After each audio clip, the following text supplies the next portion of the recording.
Welcome to Badminton Unlimited, your weekly access to badminton action and beyond. He was one of the biggest stars in the first half of the World Superseries season. This week, we catch up with Kento Momota as he sets his sights on more glory this term. And we're in Cambodia to report on the development of badminton in the country. The time for showing potential is over. The time for delivering has arrived. Kento Momota of Japan! It's the name that is making waves in the badminton world. His triumphant performances in the 2014 Li-Ning BWF Thomas Cup in New Delhi guided Japan to their first historic win of the prestigious trophy.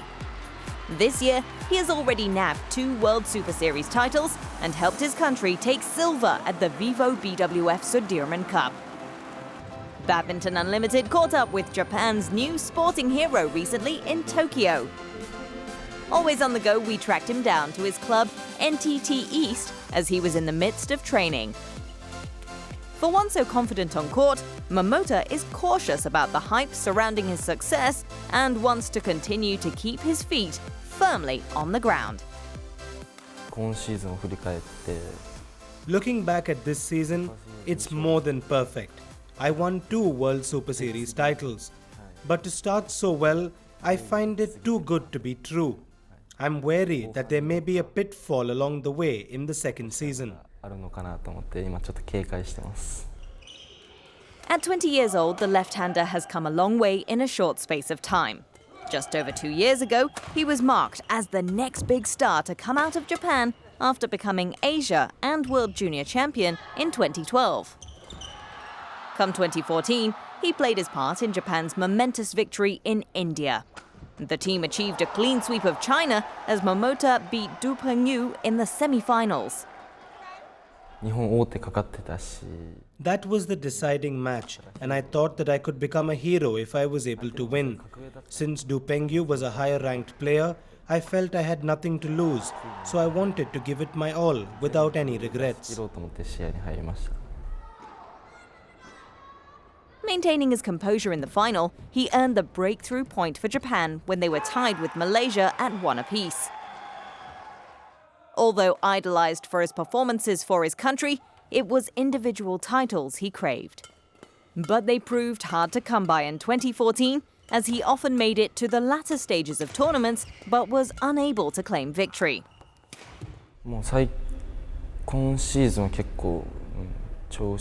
I'm playing well this season, but I was struggling last year. I felt that I was not so strong physically compared to the top players. In my opinion, I could not compete with the physical state of these players.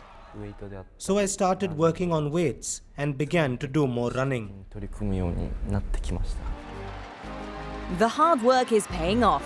In April this year, he grabbed his first World Super Series title, winning the OUE Singapore Open. It was a first for Japan in men's singles. Unseeded, Momota defeated the more experienced Hu Yun of Hong Kong in 3 thrilling games.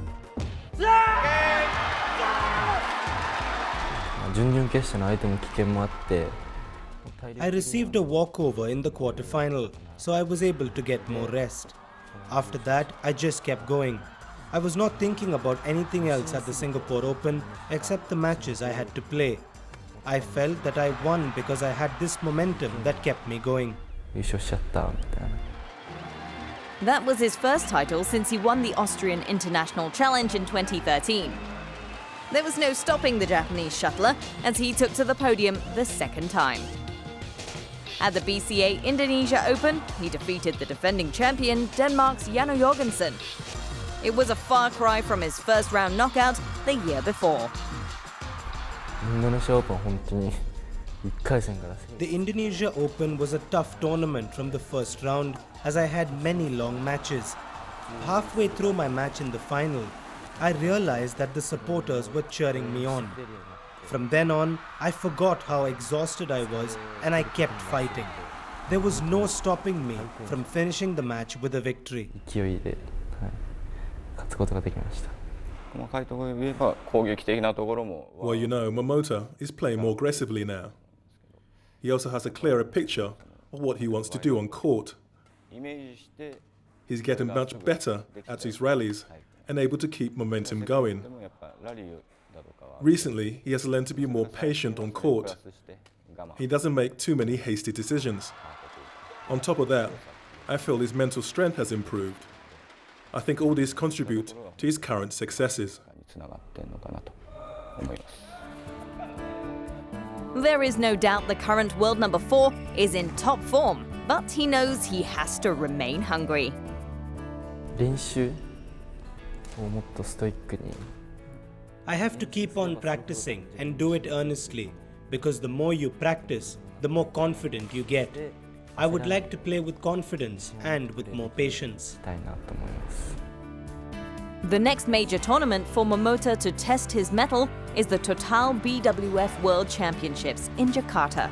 He has the opportunity to be Japan's first world champion in the men's singles category.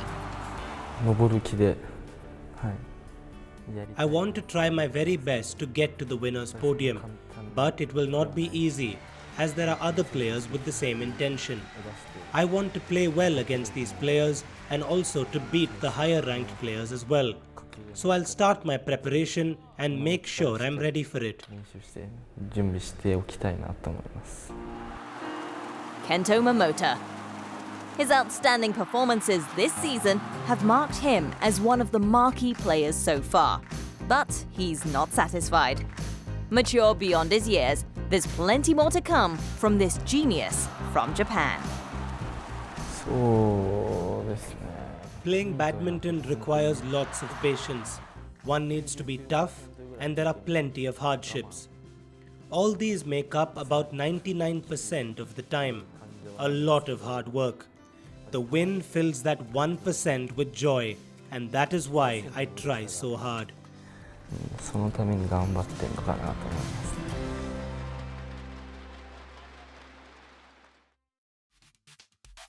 す。 Let's test your badminton knowledge. Name the player who won his first Yonex All England Badminton Championships men's singles crown in 1999. We'll tell you the answer later in the show.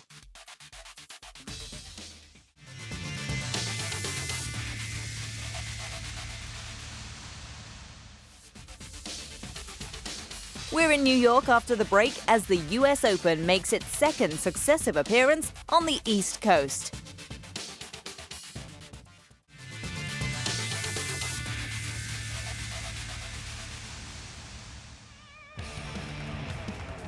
Last month saw another successful conclusion of the Yonex Suffolk County Community College US Open Badminton Championships. Traditionally held in California on the west coast of the country, this year saw the Grand Prix Gold event making its second successive appearance on the East Coast. Located in Long Island, New York, the Suffolk County Community College opened its facilities yet again to the tournament. We think it's great. The Suffolk County Community College has really been a great sponsor for us. I don't think that being a small NGB and a small sport in the United States, we don't have the revenue produced to be able to hold an event like this unless we have a sponsor such as a community college here that can provide the facility that can hold enough players and spectators.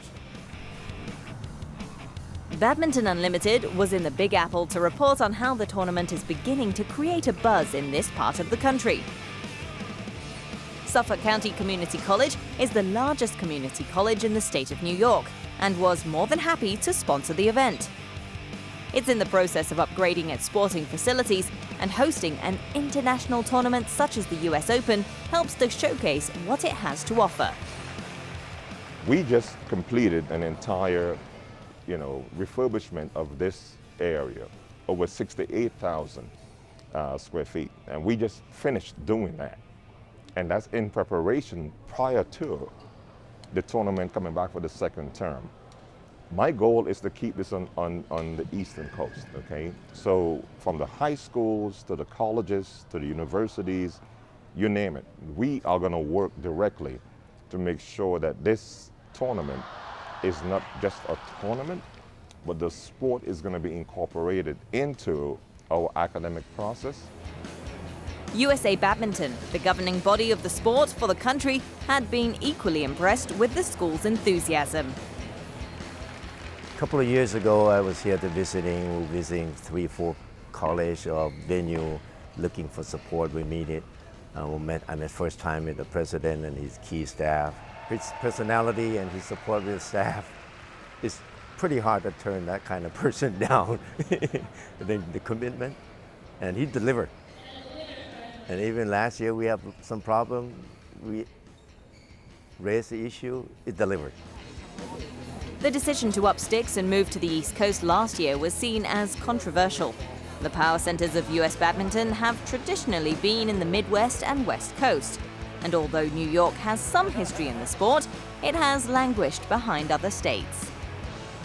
First, I guess it was in Colorado Springs for a while, and then on the West Coast for the last 30 years, the US Open. I think having it here, which is still a great center for the press and a lot of TV, it's not diminishing the West Coast at all, but it seemed to have been a West Coast sport. And so it is bigger in California than it is in the East Coast. And I think that'll change now that the US Open is here. This year's edition of the US Open was given a boost with the participation from some of the sport's biggest names.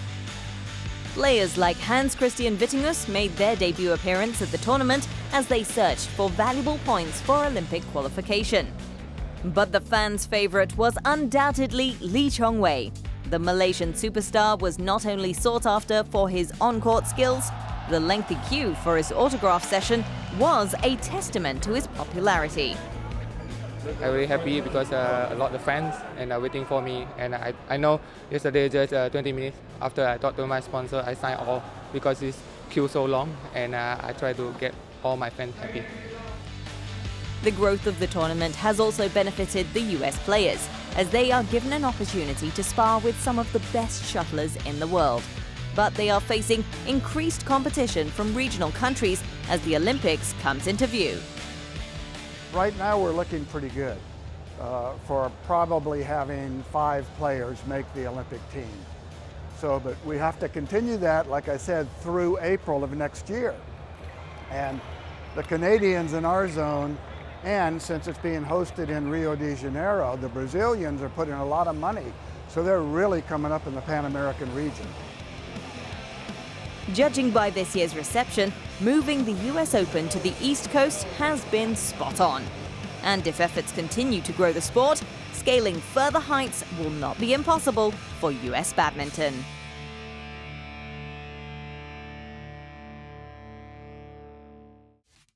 Before the break, we asked you to name the player who won his first Yonex All-England Badminton Championships men's singles crown in 1999. The answer is Peter Gade.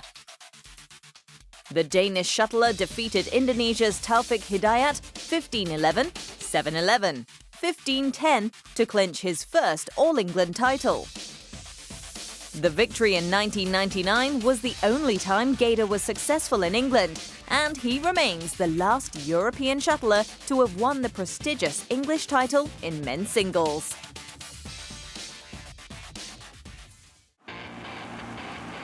We've reached the halfway point of the season, and with 6 of the 12 MetLife BWF World Superseries tournaments completed, let's check out who's occupying the top places in the BWF Destination Dubai rankings.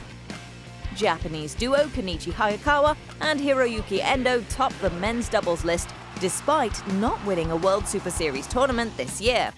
Their strong showing at every event, consistently reaching the finals weekend, has seen the pair amass the most points. China's Zhang Nan, Fu Haifeng and Chai Biao Hong Wei are second and third respectively.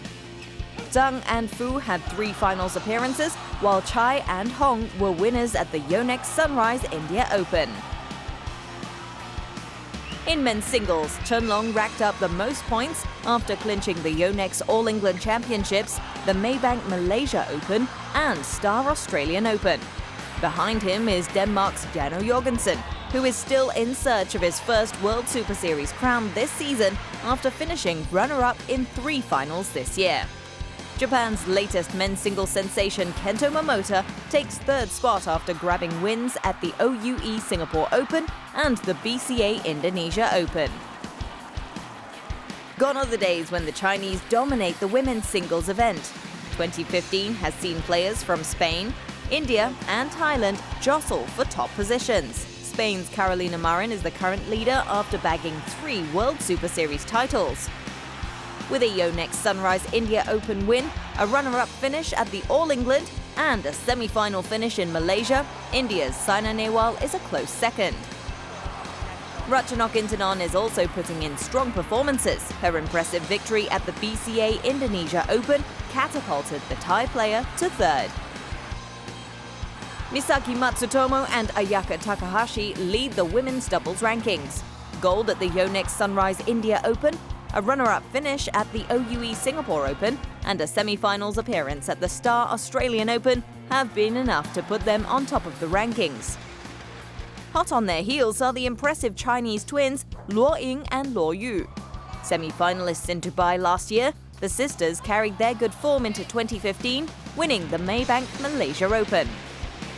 Though yet to step on top of the podium this year, Denmark's Christina Pedersen and Camilla Ritterjul's consistency in the latter stages of tournaments sees them 3rd in the BWF Destination Dubai rankings. With a second Yonex All England Championships victory early in the year, followed by wins at the Maybank Malaysia Open and the OUE Singapore Open, China's Zhang Nan and Zhao Yunlei head the mixed doubles standings. In second are Tontowi Ahmad and Liliana Natsir. With only a finals appearance in England and 4 semi-finals finishes, it's been a frustrating year so far for the Indonesians. In third is another Chinese duo, Liu Cheng and Bao Yixin. The pair grabbed their first ever Super Series crown at the Yonex Sunrise India Open and went on to make a finals appearance in the Star Australian Open. Be sure to catch the top players battle for points to reach the season-ending finale in Dubai. The next BWF World Superseries tournament will be the Yonex Open Japan in September. Don't forget the Destination Dubai rankings are updated every Thursday after a World Superseries tournament. So log on to www.bwfworldsuperseries.com to get the latest news and information.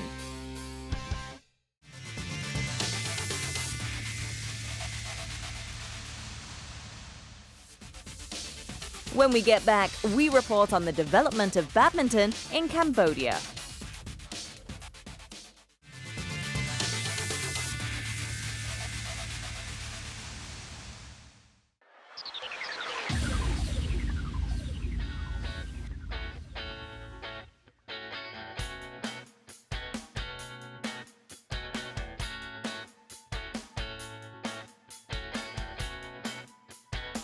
好きな観光地は沖縄です。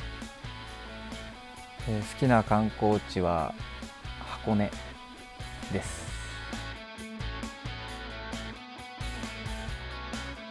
好きな選手はクリスティアーノ・ロナウド選手です。好きなスポーツ選手は、いろいろいるので特定できません。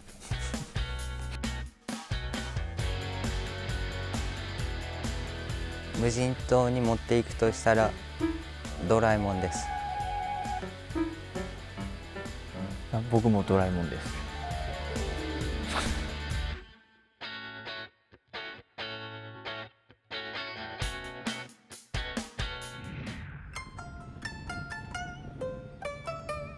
Despite its recent turbulent past, Cambodia is considered one of the most welcoming nations in Asia. With a population of just over 15 million, this southeastern country has endured conflict from abroad and from within, but has maintained a warmth that is hard to resist. Badminton Unlimited experienced firsthand the spirit of the Khmer people as we spent a day with the national badminton team. Bordered by a regional badminton heavyweight, Thailand, the country is hoping to become as successful as her Asian neighbors. Badminton is not an established sport in Cambodia, not like our neighboring countries, Thailand, Vietnam, China, Singapore, and Malaysia. They have good players, but we are hoping in the future, with proper training and development programs, we can produce top players. So hopefully, in the future, badminton can win medals for Cambodia. In a country with a low-income economy, a sport like badminton, which requires equipment, presents a challenge for those keen to learn. Badminton is popular in Cambodia, but it's a costly sport. If we compare it with our living standard, it's too expensive for the people. We face lots of challenges. The first is financial. Badminton is costly. The shuttlecocks, the rackets, the rental of badminton halls, the courts need to be in a good condition. And there are not many in Cambodia. The schools and universities do not have badminton courts, so the youngsters find it difficult to play the sport. There are 10 national players in the Cambodian team. While this is modest compared to other national squads, the small size allows for the coaches to focus on the individual needs of the players. At the start of each year, we plan the national players' training programs according to the tournament schedule of the players. We'll meet with the coaches and discuss how best to prepare each player for the tournaments and plan suitable training programs to develop these players. Our players have progressed about the techniques skill, tactic skill, and the physical skill, because our training now we focus from the technique first. So when we train the technique, we start to the tactics. After the tactic, we through to the physics. So these three together have to combine in badminton training. In their bid to raise the standard of their national players, the Cambodia Badminton Federation has enlisted the help from the Badminton Asia Confederation, the administrators of the sport in Asia. 2 years ago, BAC coach Kugilavarun Nurayara arrived in Phnom Penh with a mission to help the progress of coaching in the country. With better training and support from the BAC, the Cambodian players are making progress. They have medalled in minor tournaments within the Indochina region. And at the recent Southeast Asian Games in Singapore, the players made it to the last 8 of the men's singles and men's doubles in the badminton tournament.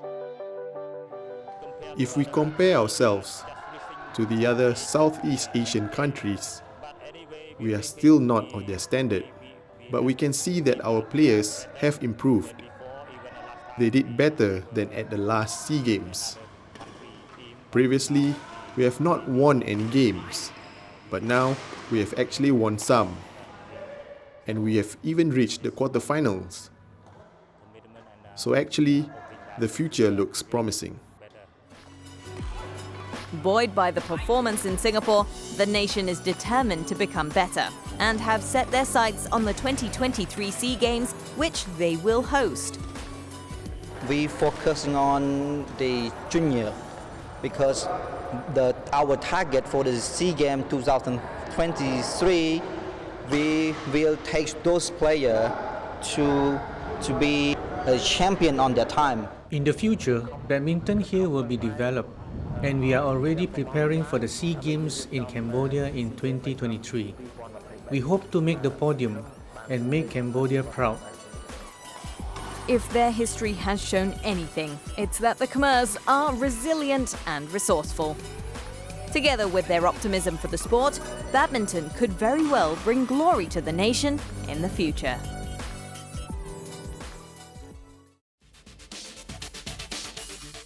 Let's look at what's happening on the international circuit in our Badminton Unlimited calendar.